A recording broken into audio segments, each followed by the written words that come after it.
Wait, so story time. Let's talk about how an agent tried to make me pay $100,000 more for a home than it was actually worth. Now, before we decided to move to Alberta, we were actually looking at properties all over Canada because we weren't sure like what location was going to be best for us. And I actually had this kind of like online friend that I knew that lived in one of the areas I was considering, and I messaged her and I was like, hey, what do you think about living here? Do you like it? Tell me more. She's like, oh, my husband actually just got his real estate license. I'll get him to contact you. And I'm like, oh my God, red flag, red flag. Just because somebody has their real estate license doesn't mean they know what they are doing. And just because you know someone doesn't mean that you should work with them. But I'm like, okay, whatever.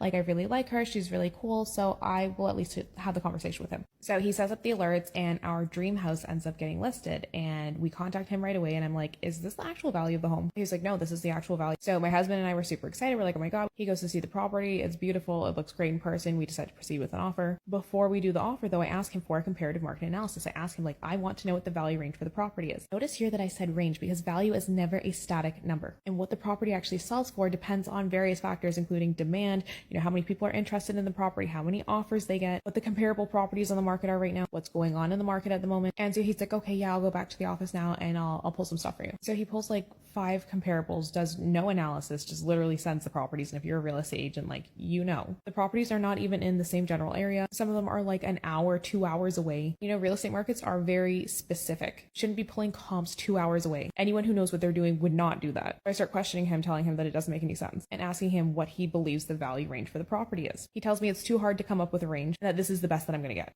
Then he tells me they have multiple offers, that if I want to win the property, I'm probably going to have to pay another $150,000 on top of what it's listed for. I was like, well, wait, hold up, because when we were just talking, you told me the value for the property was a list price. So I'm like, you want me to overpay by $150,000 for this home, and you can't even provide me with comps or an analysis to support your recommendation? And I went through all of the sales that he provided, and not a single one of them had sold for more than $5,000 over asking. And none of them sold in the price point that he was trying to tell me to pay for this property. And some of them were bigger, nicer, better homes in the same area. And I kept questioning him because I was like, well, I'm relying on you for support here because I don't know this market. He's like, all I can tell you is to put down a price that you would be happy, like, not losing it over. I'm like, the bank doesn't fucking take that into consideration when they're doing an appraisal. Spending hundreds of thousands of dollars here. I'm not going to use emotion to come up with a fucking price. The bank's going to come in, they're going to do an appraisal, and they're going to tell you exactly what the fucking value the property is. And if my offer is higher than what the appraisal is, I would have to come up with that money myself in cash, pay for the home. And if I didn't have that $100,000 sitting in cash, I would have defaulted on the contract, lost my deposit, and been sued by the seller for damages. Could have literally ruined someone financially. Do your fucking job, people.